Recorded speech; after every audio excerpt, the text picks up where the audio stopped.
4:45, we'll call the Community Investment Committee meeting to order. I'll take roll call. Councilmember White, Present. Councilmember Bolden Simpson, Councilmember Gooden Rogers, and Chair Warner is present. We will have our citizen members and make those appointments for the next meeting. Good afternoon, Mr. Glavish, and welcome. If there is no objection, we will hear bills 2514 and 2515 jointly, yet have to make separate motions. Any objections? Okay, with that, we'll go ahead and hear the presentation on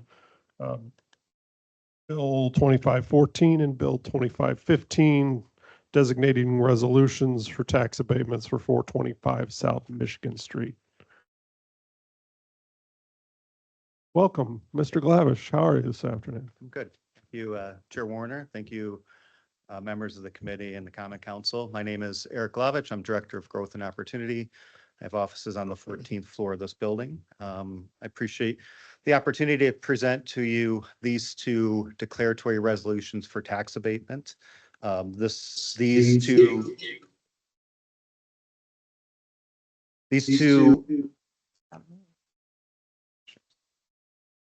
Not me, I'm all. Yeah, let's try it again. Yes. It was Mr. Dressel. He says you have an honest man back there in the back.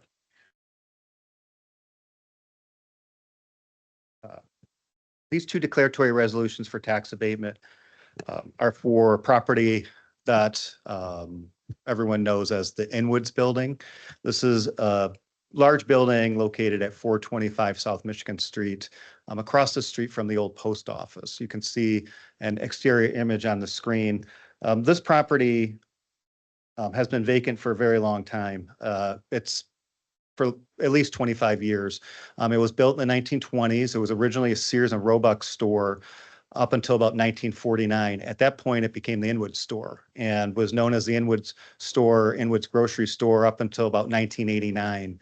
The current owners is a small scale development group called Penny Hill Homes. It's a female owned entity. They purchased the building in 2022 with the hopes of basically salvaging it. You can see the condition as what it was just a year and a half ago, roughly. They've put in significant energy into kind of clean up the building. When they had purchased it, and Sarah might have more information, but when they had purchased it, it had significant water damage. Pipes had burst on the upper floors. The owner was an out-of-town owner, had no idea, and water had been cascading through the floors, down the stairwell into the basement. Penny Hill Homes had purchased the property and had put in significant effort to try to stabilize it. Fortunately, they will be able to salvage the building. The bones and the exterior, despite the water damage, are in pretty good shape. Here's two historical images just for you. They're also in the packet that I provided through the clerk's office during the end of last week. But on the left is when it was the Sears and Roebuck store, and on the right is when it was the Inwood store. I kind of talked a little bit about kind of the history and what the project is. So Penny Hill Homes is planning on investing about $1.44 million into this project. Phase one will be to basically activate the first floor and lower level. Their desire is to really open up the street. They want to have storefront. They want to have public accessibility. They want to make it a space. They're thinking preliminary in terms of like an art market. If you're familiar with the corner of Monroe and Michigan, it's the Monroe Arts Building, and same owners, Penny Hill. They've had success reactivating those spaces, and we're really happy that we can support them in this regard as well. We have to provide jobs estimates. Their hope is to activate the building. Through working with them, we kind of came up with the idea that we could probably estimate 8 full-time jobs, but that doesn't count all the jobs. We didn't want to overshoot in our estimates, but the more they can activate the space, the more people will be in there and the more jobs impact that this will have. So 2 tax abatements. The first one is a vacant building tax abatement. Just to refresh the committee's memory, vacant building tax abatements are for the current taxes that they owe. So this building, as of right now, is bringing in about $6,700 a year in taxes. Vacant building tax abatement would abate those taxes that they're currently paying. So for over 2 years, we'll abate those taxes. And the idea is that this frees up just a little bit of money for them to be able to invest it into their project. It's really important. You know, it's money that they can devote to the project will help the project along. So that would be the first declaratory resolution that council would consider. The second one would be for a 10-year real property tax abatement. Now, this is the traditional tax abatement that we typically present to the Common Council, and this is for the new taxes. So as they've invested in the property and the assessed value has gone up, there's an incremental increase in taxes. So what we would do is we would be abating that new taxes. So after the vacant building tax abatement expires, they'll continue to pay that amount moving forward. We're going to offer an abatement on the new taxes that they're paying. You know, this, as I've gone back and I mentioned that, you know, Penny Hill is a small scale developer. They don't, you know, every bit of support that we can provide them is important in activating the space, which, as I commented, had been vacant for 25 years. And you saw the picture and what rough shape it was in. Just to point out, even though we're giving a very strong, for lack of a better word, abatement support for this, even with this abatement, and if the project were to move forward, after 10 years, we would still be bringing in more taxes than we would if this building continued to sit vacant. Even though we're abating a significant number of the new taxes here, what happens is the state's circuit breaker cap is kind of at play here. So we're still bringing in more taxes because of the way that the circuit breaker cap works. So I'll pause there. Sarah from Penny Hill is here. I know she's a little shy, but I know, but she's happy to come up and introduce herself, and her and I together can answer any questions that you might have. Welcome, Ms. Hill.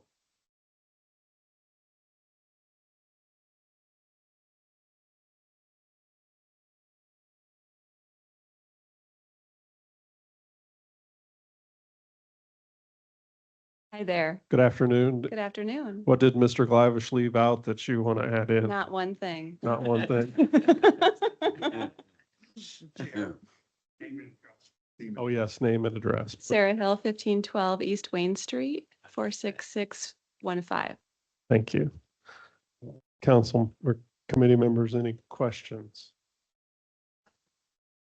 Councilmember White? Here, I just have one, and hopefully I heard this correctly. It was mentioned that you have the Monroe Art Building. How's that going for you? It's been really great. We've been able to fill the vacant storefronts that we had when we first took ownership, and it's really thriving. There's some people who've been in those art studios for over 40 years teaching music and doing art. So it's really great to continue that. Okay, so you're ready for this new venture? We're ready. Okay, thank you. Thank you. So I got a tour from Miss Weatherall about, maybe 6 months ago down there at the Monroe Building and Rocky Button and all the things going on there. This looks like a much different, much larger project. Are you ready for this scale? And kind of talk to me about some of the differences in this building here compared to what the last one. Renovations of homes. So I'm familiar with renovations in that aspect, and this will be definitely a larger scale project and a lot to do. It's a sturdy building. It's concrete and brick, so we have a good shell, and now we just have to go in and fit out all the mechanicals and bring all the deferred maintenance up to snuff. Okay. Anybody else with questions, Councilmember? So at what Rogers? point do you think you'll be having your business up and running? Hopefully within 2 years' time, we'll have that first floor activated. Okay, Mhm. all right, good luck. Thank you. Any other council members? Any council members online? I'm just, Councilmember Bolden yes, Simpson? I'm just very happy to hear about this. I did want to have, when I looked at the pictures, I was like, whoa.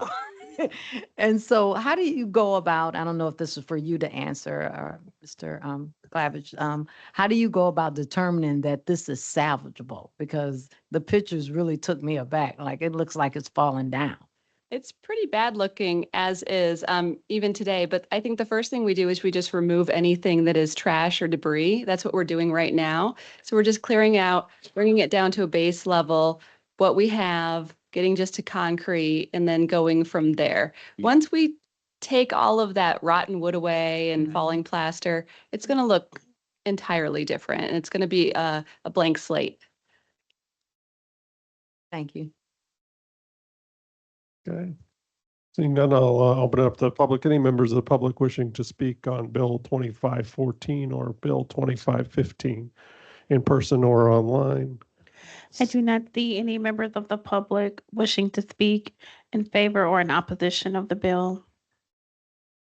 Thank you. I'll bring it back to committee. I want to thank you for the, the work you've done in the Monroe Park neighborhood there in the residential and now downtown. I think this is very exciting. I think it also, your timeline also kind of coincides with the plan to put a 300-unit apartment building kind of across the street, and then potentially some other, another couple hundred units just there, and that right behind the post office there. So, that kind of, it takes all of these little parts and pieces to really continue to build up the city. And I want to Absolutely. thank you for what you've done so far.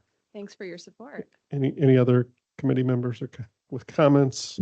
If not, can I have a motion first on 2514? I move that the bill number 2514 go to the council with a full recommendation. Second, I have a motion and a second. Clerk Toronto, can you do a roll call, please? Committee Member Gooden Rogers, Aye. Committee Member Bolden Simpson, Aye. Committee Vice Chair White, aye. Committee Chair Warner, Aye. 4 ayes. Thank you. And now I'd entertain a motion on Bill 2515.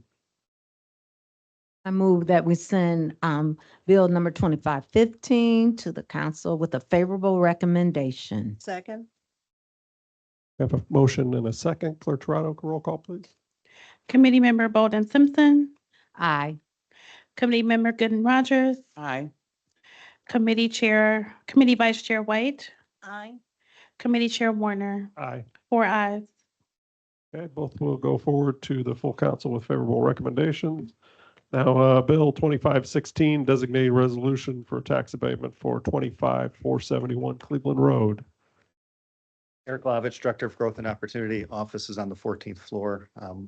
Presenting to you for your consideration another declaratory resolution for tax abatement. This is for property that has been recently annexed into the city of South Bend. It's in the very far northwest portion of the city. If you're looking at the image on the left, it's the blue box, and the building to the east of that blue box is General Stamping, just to give you an idea in terms of where things are. So this property is going to be the future headquarters for a company called HRP Construction. If HRP Construction sounds familiar to you, they're a local civil construction firm that specializes in water and wastewater construction. So they're very busy when it comes to the construction season. And they currently operate out of 3 distinct sites, 2 in South Bend and 1 in Mishawaka, and they've outgrown their current facilities and desire to stay in South Bend, number 1, but also consolidate all of their operations onto this site. So we're very excited to be able to have an opportunity to keep a local South Bend business within the city of South Bend, even if it's new, but also that they're going to be bringing jobs into the city through their regional operations. Their plan, it's currently, green space, as you'd seen. I believe there's a house on the property currently that would be demolished, but they'll build 3 buildings totaling about 30,000 square feet. They plan to retain 48 jobs through their current operations. And with this expansion, they hope to bring on 6 new full-time employees. Their total investment for this project is $7.3 million. Here you'll see the 7-year tax abatement numbers. Again, it's a green space. It's only bringing in about $6,000 a year. After the completion of their project, we estimate that their taxes would be around $130,000. You can see that over the 7 years, we would abate about $500,000 in taxes for them, where they'll pay but they will still pay $400,000 over that time period. After 20 years, you're looking at, through this project, through the completion and the taxes that they will be paying, they'll be bringing in more than $2 million in revenue from this project. So we support this project and ask for your support as well. I will pause there. We do have representatives from HRP Construction here, and they would be happy to talk about the project and kind of the work that they do. So. Good afternoon. Welcome. Hello. Hi, good afternoon, council. Thanks for having us. Yeah, your name and address to start. Jared Baker and Nancy Knappich with HRP Construction, 5777 Cleveland Road, South Bend, Indiana. Thank you. What would you like to add? I think Eric covered it pretty well. We're a union-based civil contractor in South Bend here. We've been in South Bend since 1980-81. Yep. We're on our 3rd move within South Bend here with this growth. So twice we've outgrown our facilities and looking like we're still on that path moving forward. So to us, one of the big draws of this property fit our needs for the size wise, what we needed to consolidate our operations. Like Eric said, the other cool thing for us is being a water and wastewater contractor. There's this beautiful City of South Bend water tower in the backdrop of the property that we really found interesting for what we do. But like you said, we do have operations. We have our current facility, and then we're renting different other storage spaces. Have just outgrown the ability to maintain and store all of our equipment at one site, and that's become kind of cumbersome for us to manage that and get everything moved around. And we want So- to add jobs, but we literally have no space. Yeah, it's been actually a problem right now. We Problem have right a now. couple we need, but we're doubled up in office space right now and just don't have the places to put them in. So we've been kind of waiting a little bit until we can have this ability to add them in.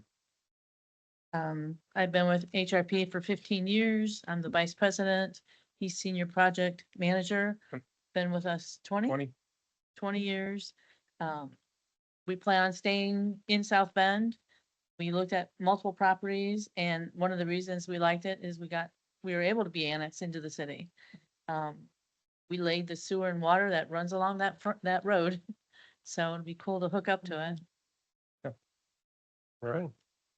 Thank you. Committee members, any questions? Yes, I would like to know how many employees do you have now? We have about 48 full-time equivalents. And then what do you plan on, what does the future look like when you build the new? We're gonna add anywhere from 4 to 8 jobs. We'll have quite a few in the office and project management, accounting. I think we're gonna split the receptionist duties and add another person. We also plan on adding more field supervisors and laborers and operators in the field. And Just what work around- is your kind of like your rate of pay for your jobs and stuff? I would say office might be a minimum of 18 to 20. The operators in our area for local 150, the operators make $46.90 an hour plus benefits.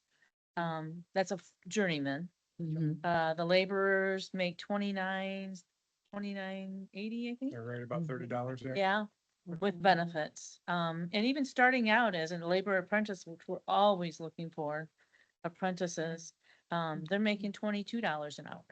Okay, very good. Thank you. Councilmember Bolden Simpson.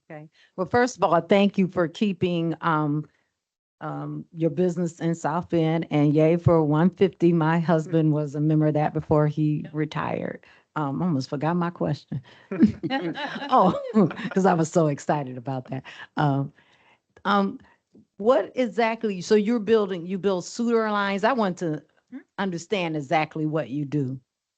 Because it just says water and in our packet. So we're an excavating company. We Okay, do all sorts of site work excavation. So actually the general stamping property to the east of us, we did all of the site grading, building foundation, preparation for it. Like Nancy said, the sewer and water, or the water was already there. I take that back. The sewer that comes from Poppy Road will run past our new facility, or does run past our new facility and runs up to the general stamping project. So that was like a full service private contract with as a Okay. private industry.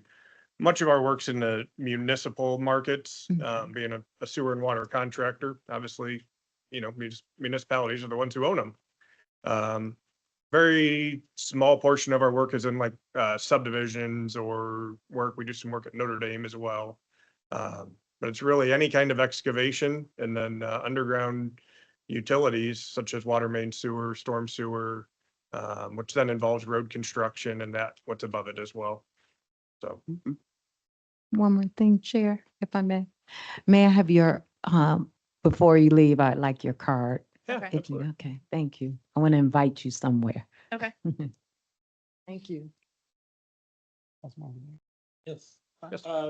Thank you, Chair. What do you think has been some of your top, reasons why you've had such rapid growth? Right now, the economy's been strong. The other thing we're seeing is a lot of our competition is kind of going away. In this market that we're in, it's a very niche market. It's got a kind of a big barrier of entry to it with what we do. You know, we have to, everything we do has to be audited. There's a lot of government work, a lot of red tape to get through in order to be eligible to bid on government projects. We're just kind of actually seeing there's not as many people want to get through that market as much. So that market has held steady. I think South Bend's growth and surrounding area here's growth has helped us as well. I think our reputation, Yeah, we hear that more often than not from various municipalities that it's a low bid market. Most of our bids are public bid and low bids. And once we get the job or we're a low bidder, they're like, oh, I'm glad HRP is building that. So it's good for South Bend, it's good for the reputation of our HRP, and it's good for our local economy. Do you have any, kind of, affiliations with South Bend schools? I'm sorry, could you Do repeat you have that? any affiliation with South Bend schools? No, we do not. No, So the work we do is public bid. So in a meeting similar to this, we turn our bids in a sealed envelope. They're opened publicly and allowed. And it's all on the lowest responsible bidder basis. right. As a known contractor, we do some repair work for South Bend, but it's we look back 1 to 2 jobs a year where When they, I say that, I mean more like internships for the, like, our students who are going through, who wanted to be in the apprentice kind of programs.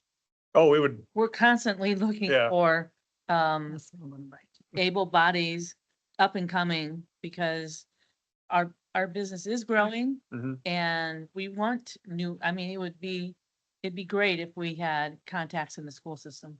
Okay. That would Yeah. help us. I wish you the best. yeah, thank you. Any other, Fine. any council members online? Seeing none, we'll go to the public. Any members of the public wishing to speak on the bill? I do not Seeing see none, any members of the public in person or online that wishes to speak. thank you. Bring it back to committee members. Want to thank you for your investment in the city, and I know I'll kind of add this in. I know during when they were here in December and January on the annexation, I asked a couple times about meetings with neighbors, and those were favorable. I think if I remember right, it was that it wasn't a dispatch or like an Amazon facility where you're doing distribution. Yeah. So Nope, we're pretty stable when we're there. And our kind of rough drafts of what we might build there, actually kind of, it's a nice blend between the industrial and residential, we believe, in that area. So we will be a good. good neighbor there. Good neighbor. It's excited to see the annexation and now the new construction going on. So, It is for us too. yeah, good. At this time, I'll take a motion. Bill 2516 to the full council with a favorable recommendation. Second. Second, I have a motion and a second. Clerk Toronto, could you do the roll call, please? Committee Member Gooden Rogers, Aye. Committee Member Bolden Simpson, Aye. Committee Vice Chair White, Aye. Committee Chair Warner, Aye. 4 ayes. The bill will go forward 7 PM with a favorable recommendation. We'll see you this evening. And with that, we will adjourn the meeting of community investment. Looks like the next one isn't until 5:20. Public Works and Property Vacation at 5:20.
All right, thank you.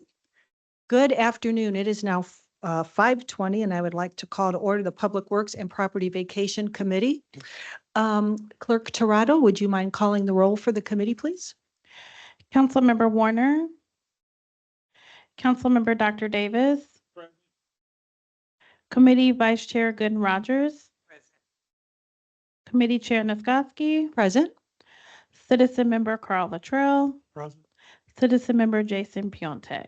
Present. 5 present. Thank you. We do have a quorum to proceed with Bill 7-25. Before we get started, I would like to thank our 2 citizen members for once again participating on the committee this year. I think you've been with me about 4 years now. So I appreciate your time and dedication to the city. And we're here to hear Bill 725, and we have Chris Dressler here that is going to present for us. Good afternoon. Chris Dressel, City of South Bend, Community Investment with offices on the 14th floor of this building. Happy to be here as part of a continued conversation with the council and sort of a regular partnership that we have with the other city departments, legal, clerk's office, and engineering. As we've talked through this almost a couple of years now, and with the goal of coming up with an improved process for right-of-way vacation, and also a improved language to the ordinance. And somebody will recall that we came in front of the council last May and sought update to the ordinance, and that was granted. And just glad to say that we've had some continued conversations since, and saw some quick opportunities just to correct some things in the spirit of making things more efficient, also trying to be proactive as well. So offer to you a brief presentation. Happy to take some questions. This is, I understand, this is similar to what you've received, and I think it's also in your possession from last time. But basically, we'll just take a quick look at that 2024 ordinance, and then the 2025 updates. I got four major sections for that.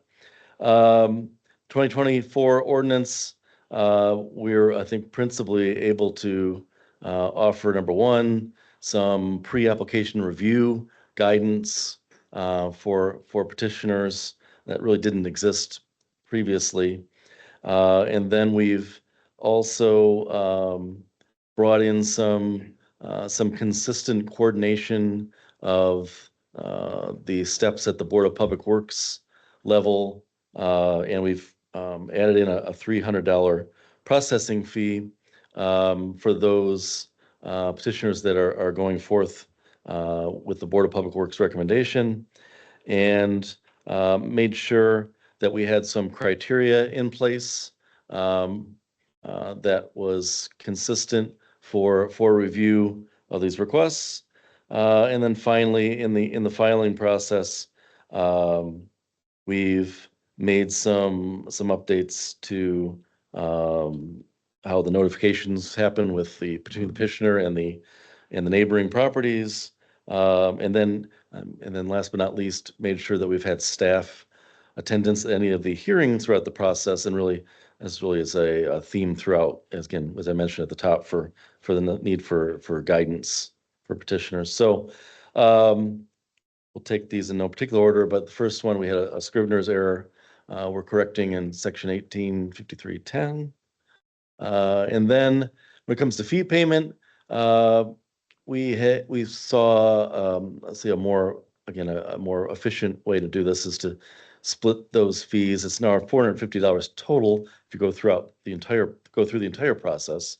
The $150 filing fee had pre-existed. We added the $300, so we're saying those can be paid separately at the right juncture in the process. And just noting that in the event there's any overage in the work that the clerk's office is doing, that be paid to the clerk's office, as previously have been noted as the Ordinance Violations Bureau clerk. And then the last item I'm sorry, second to last item is just in the case of notification for the hearings, the council hearings, there had been a requirement for preparing 2 sets of envelopes. And we've made an alteration there and say that really needs to be 1. Although if there is a need for a second, if there's a need for a second mailing, if the hearing date is changed, rescheduled, that responsibility still stays with the petitioner. But at the onset, they're going to be only asked to present 1. And then last item is talking about the stage where there's notification to the adjacent property owners of the vacation request by the petitioner. You know, this is different from the radius, the 150-foot radius. This is actually getting a response from each adjacent property owners to the vacated portion of the right-of-way. And it had been included in the 2024 ordinance, and it currently exists as a 100% notification. That means everyone that's adjacent to that right-of-way is required to provide a signature indicating their awareness of the request. And we had some conversations most recently with our larger group that perhaps there might be some unintentional consequences here. One of those being if in the event that one of these adjacent property owners cannot be reached, they're just not reachable, there's not any good contact information, you know, the result with 100% requirement would be that would sort of cancel out the request even before it gets to the hearing, which is not the intention. So I put up here this sort of important versus imperative. We're still saying it's very important to get notice to everyone and have the petitioner reach out and make their best effort to get that response from each, but we're not now making it imperative. So that's the major change there.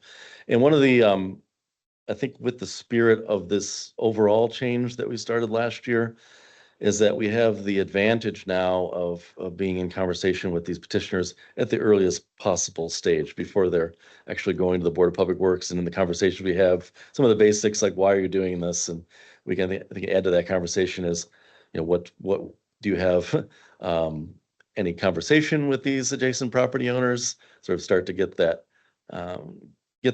understanding embedded at that early stage. So I think it's an opportunity to do that. Or we could utilize that conversation before it gets to the required stage where we are here. If you had anything to add to that, Jenna? Okay. So I'd be happy to take any questions that you might have at this time. Thank you. Okay, and thank you. And thank you for the new packet too. I see that you attached here. So that's the new information packet that goes out. And I think that the process that you have outlined is really going to be informative for those petitioners that would like to vacate a property. So I will come back to the committee. Is there any questions from committee members? Mr. Luttrell? I think you've satisfied the questions I've had. The petitioners need to know that the information that they get from the city is, from the city's point of view, the staff is protecting the public, making sure that the process goes through, whereas the petitioner might be looking for an advocate for his purpose. Some people are more adept at handling ordinances and processes than others. And I think we've seen in the past couple of years some cases where people were not well, had no advice coming in. So the packet should alleviate that. And I hope that those people who need advice will go out and get it where they need it. The fees that are charged is far less than what you'd pay to buy that real estate on the open market if you wanted 20-foot wide strips here and there. So I'm not terribly concerned about the money, but making sure that when people get what they want in the end, and that they don't have any repercussions once it's done. Thank you. Is there any other questions from anyone on the committee? Would you kind of Yeah. repeat what, because it's not clear down here. I didn't kind of understand. Can you tell me a little bit what he was saying? What he was talking is as far as the processes. So when a petitioner comes, well, I'll let Jenna, if you want to talk to that, what he was actually referencing. As far, I had a quick comment too about, as to the piece about, where when petitioners come in, them having, a little bit more support than they may have had before. One of the things that I wanted to let the council know, or the committee know as well, is that one of the things that we've added to the process is that when, petitioners come through the Board of Public Works, once the Board of Public Works has heard an alley vacation, my office is generating a form of ordinance to be filed with the clerk's office for the council to see. So in the past, before we went through these ordinance changes, petitioners were kind of stumbling through that process themselves a little bit, but to ensure uniformity and to make sure that petitioners are getting some sort of, not necessarily guidance, but a kind of a uniform process when it comes to the ordinances. The form of ordinance that are being filed now are being prepared by our office with assistance from engineering to input some of the information. But as to some of the other comments that you made, I know that there were some concerns regarding the remonstrance process. And I think one of the things that we tried to balance in incorporating the initial notice and signature process is to be proactive with neighbors and make sure that neighbors knew what was happening from as early in the process as possible and gather those signatures, or at least let them know about what was happening. The remonstrance process then is something separate and is based on the notice that gets sent out to the 150-foot radius and is based on just very specific parameters and very specific aspects of state law. So I don't know if I covered what you had in mind or if there's any other. Well, thank you. So in other words, council member, what he was pertaining to is we have a clear outline now for when people come in, and not getting them all through the process and then find out that they missed a step or something wasn't done. And then they're frustrated. They're calling me saying no one's helping when they are helping. However, though, it's on the petitioner to also follow all of those steps and follow through with what the packet says. And Okay, so so I have one more question, because the reason I'm asking is because I have, which in the past I've had someone in my district to ask me that, well, told me that they were never contacted when an alley or something was vacated, okay? So what happens if you never get in touch with one of the neighbors or whoever you need to? How would I go forward if I could never get in touch with her, okay? How would I go forward? What can I do as the petitioner? What am I being held up? Am I gonna be able to go on, or what steps would I take now? I realized when I spoke the first time that I forgot to give my name. Jenna Throw, city attorney with offices on the 12th floor of this building.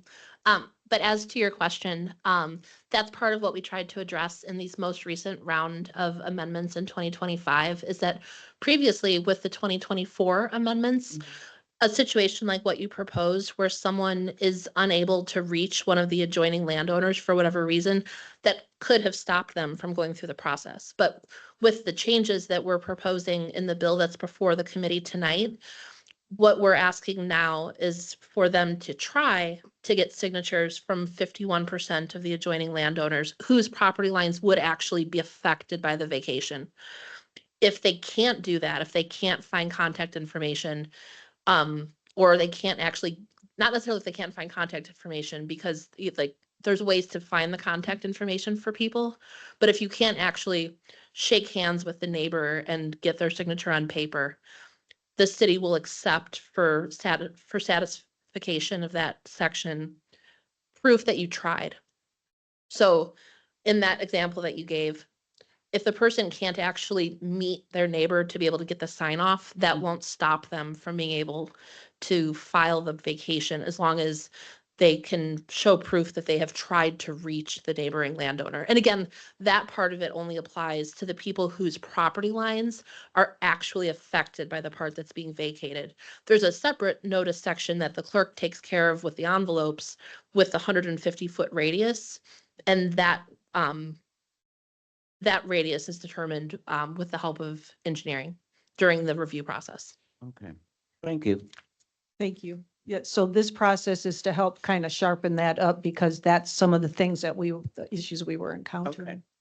Dr. Davis, Yes, thank you. you're welcome. What kind of overview do you give people at 311 when people call in so they can be updated about your changes? I'm sorry, could you repeat that? What kind of overview do you give people at 311 so they can be updated about your changes that you're proposing? I think we want to make sure that they have the most updated script of how they initiate the process, the availability of the pre-application form. And just the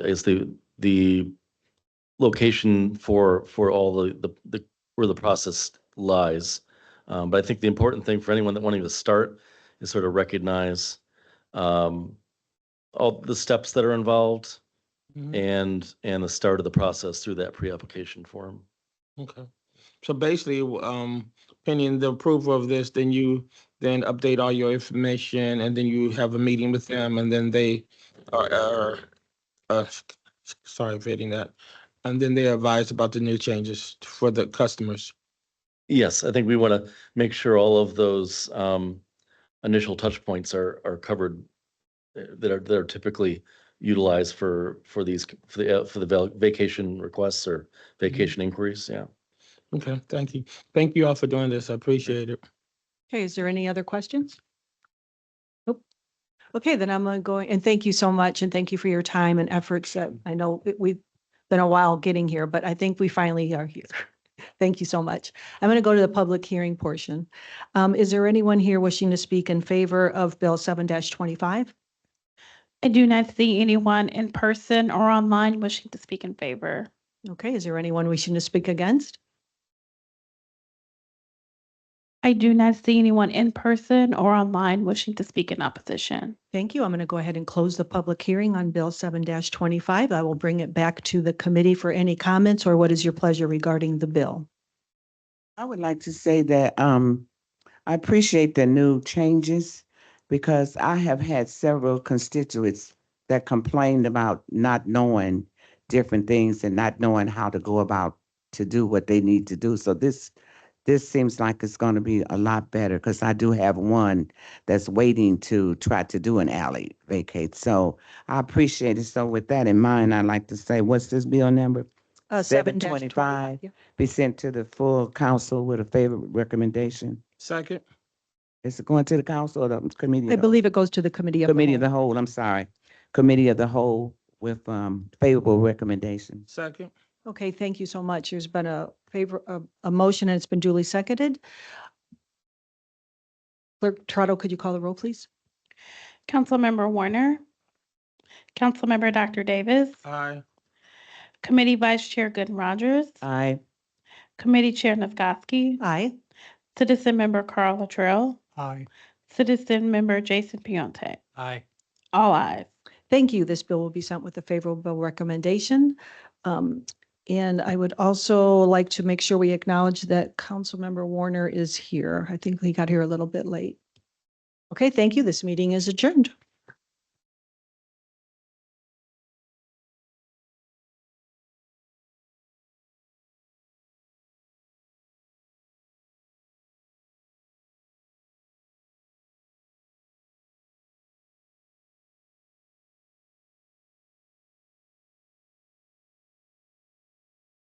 Thank you, Carl. Thank you, Jason. Can I see?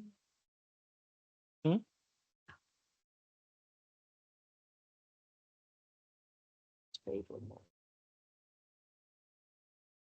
How you doing, Rachel?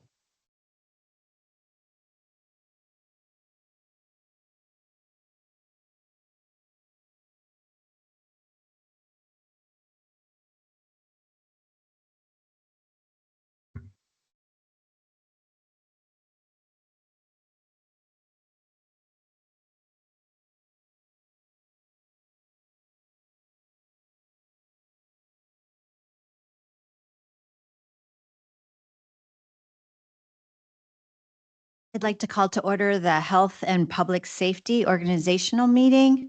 Clerk Toretto, can you please take roll? Committee Chair Tomas Morgan, Present. Committee Vice Chair Warner, Committee Member McBride, Committee Member Dr. Davis, Present. Committee Member Nazgowski, Present. 4 present. Thank you. I just want to share that I've given committee members a copy of the 2024 annual report. It's also published online. We have received applications for the committee and are in the process of reviewing those and hope to name committee member, citizen members shortly. I look forward to having a health and public safety committee meeting once those citizen members are named so that the committee can identify priorities for the year to come and topics of discussion. Are there any questions from committee members? Thank you. Well, with that, Health and Public Safety Organizational Meeting is adjourned.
I'd like to call to order the Information and Technology Committee Organizational Meeting. Clerk Toretto, can you please take roll?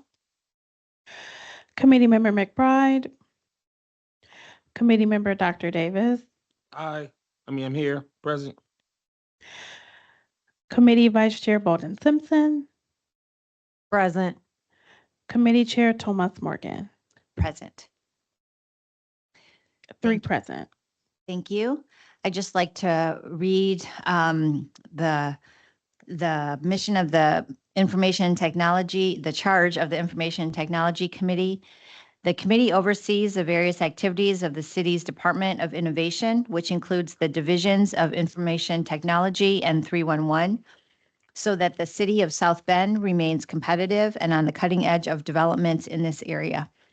Reviewing and proposing upgrades to computer systems and websites, developing availability and access to GIS data and related technologies are just some of its many activities. We have also printed out and provided copies of INT's 2024 annual report and have passed that to committee members. It is also published online. Again, we have received citizen applications for the committee, and we are in the process of reviewing them and hope to be naming committee members, citizen members soon, and hope to be having a meeting shortly to be able to identify goals for the coming year. Are there any questions? No. Okay.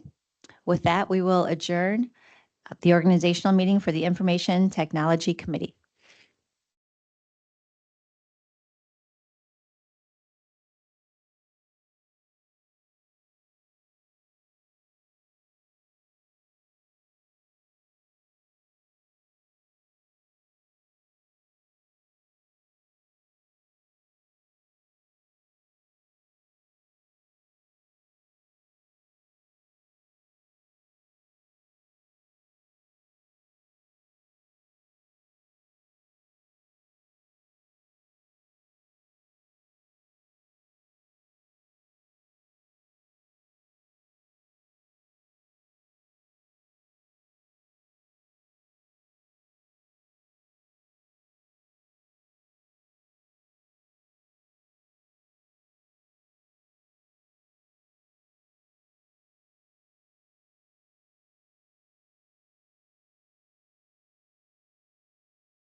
Clerk Toronto, would you please call the Parks, Venues, Parks and Arts Committee to order, please?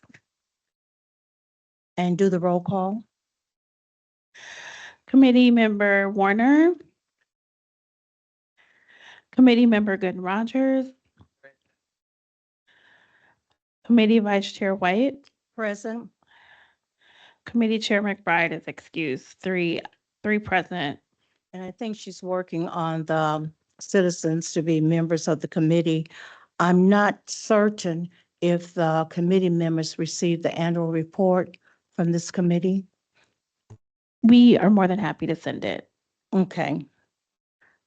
So this is the organizational meeting and the chair is not present, but I do not know if any of the committee members, if you have any comments or any concerns moving forward or any projects that you would like to see the committee to undertake. I don't see anyone.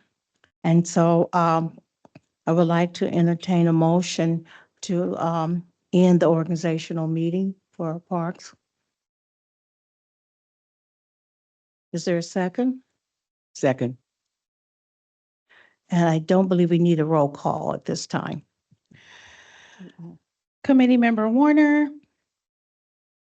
Committee Member Gooden Rogers. What are we doing? Is the motion to adjourn the meeting? Aye. Committee Vice Chair White. Aye. 3 ayes. Okay, thank you so much.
My Apple Watch says 5:55. My computer says 5:54.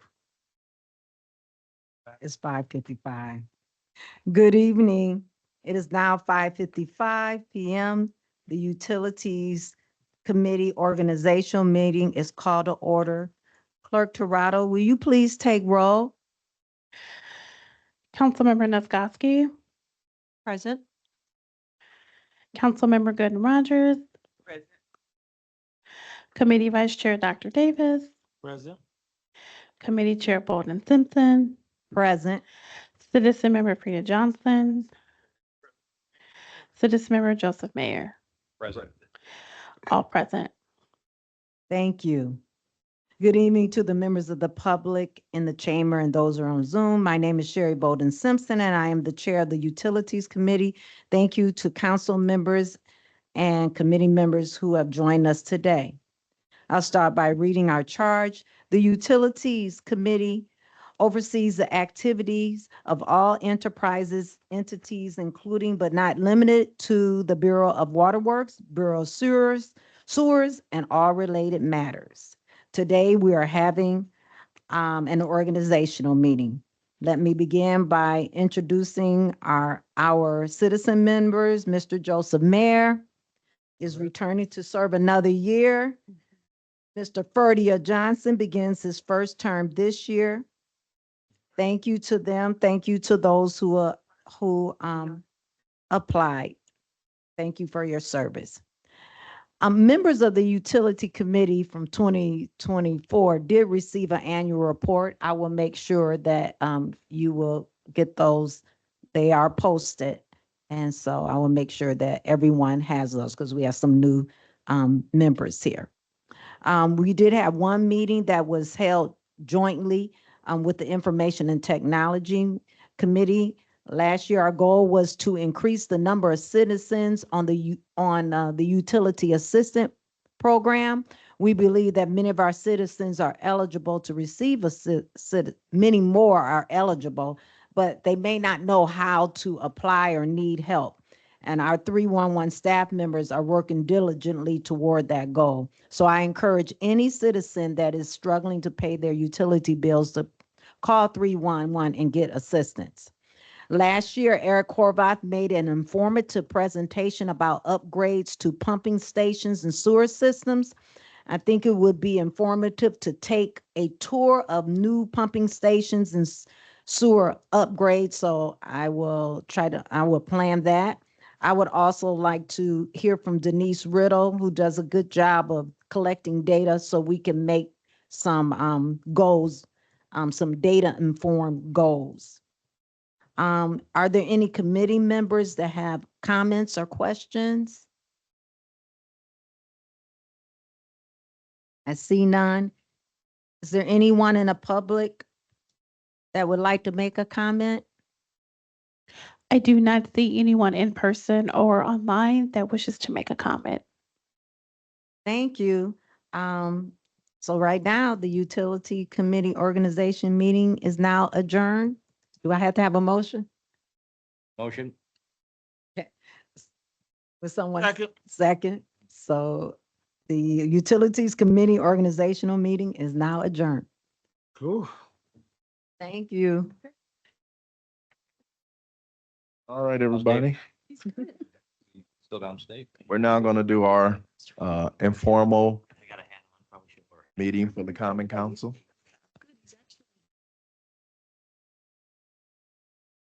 Excuse me.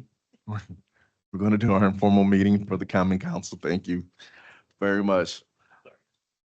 Community Investment Bill 2514 goes to the full council favorable. Bill 2515 goes to the full council favorable. Bill 2516 goes to the full council favorable. Bill 0-25 goes to the committee of the whole with a favorable recommendation. We'll have our invocation by Rabbi Michael Friedland from the Sinai Synagogue.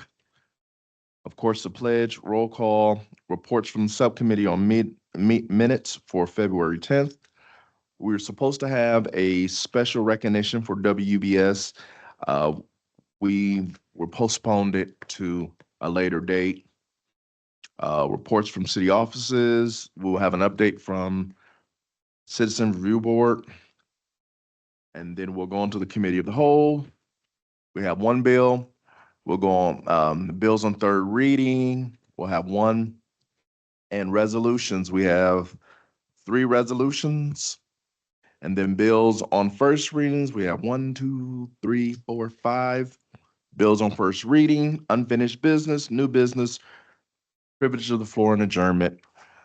Thank you, everybody, and thank you to everyone who did their organization meeting, and we've got them all done. We're ready to go. We got our citizens involved, and we look forward to a great meeting tonight.